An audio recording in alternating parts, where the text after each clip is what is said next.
6?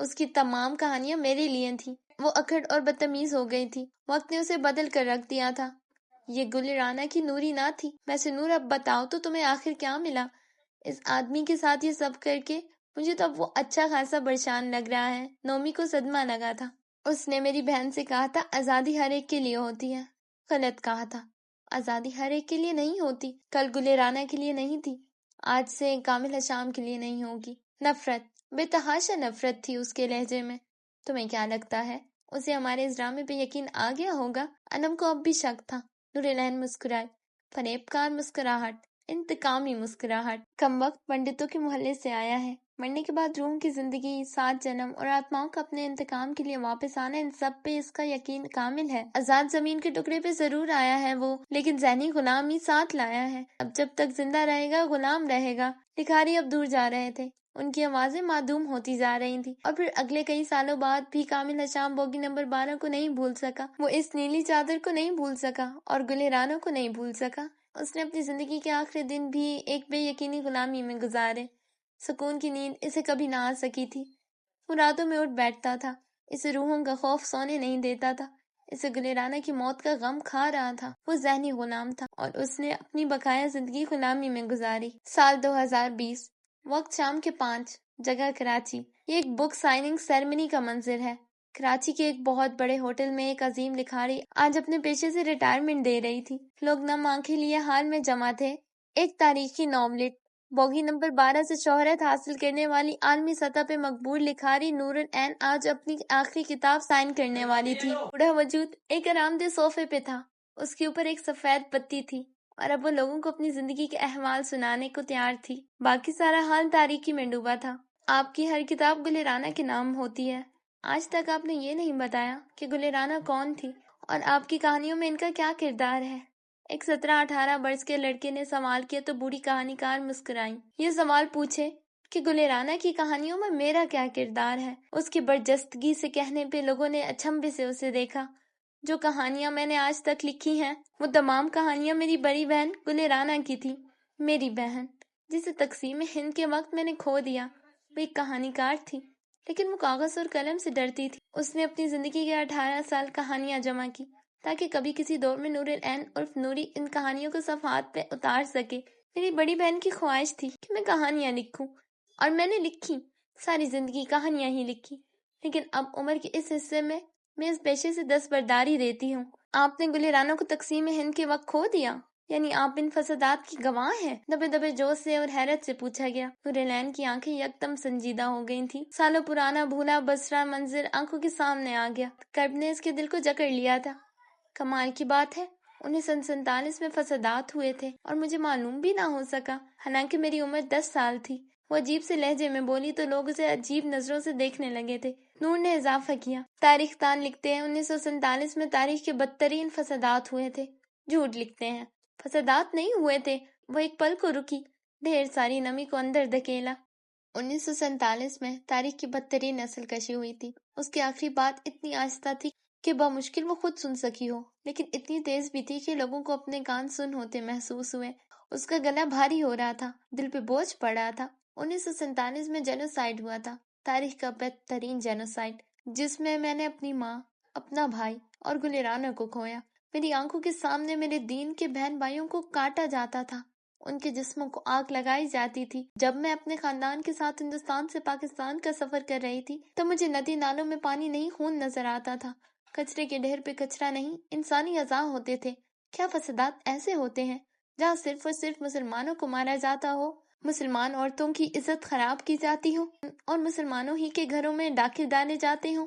دنیا کا سب سے بڑا بے وقوف انسان وہ ہے جو تقسیم ہند کے دوران ہونے والی نسل کشی کو فسادات کا نام دیتا ہے۔ اس کا چہرہ سرخ ہو رہا تھا، آنکھیں بھر رہی تھیں۔ آج نور العین کے زخم اکھڑے تھے، آج وہ بولے گی۔ اس نے آدھی صدی اس درد کو اپنے دل میں دبا کر رکھا تھا، لیکن اب دل تھک گیا تھا۔ فسادات کیا ہوتے ہیں؟ دو گروہوں کا آپس میں بھر پڑنا، کسی کا زیادہ تو کسی کا کم نقصان۔ یہ کیسے فسادات تھے جن میں صرف ایک گروہ کا نقصان ہوا ہو؟ میری آنکھوں نے سب دیکھا ہے، ہمارے زخم آج بھی تازہ ہیں۔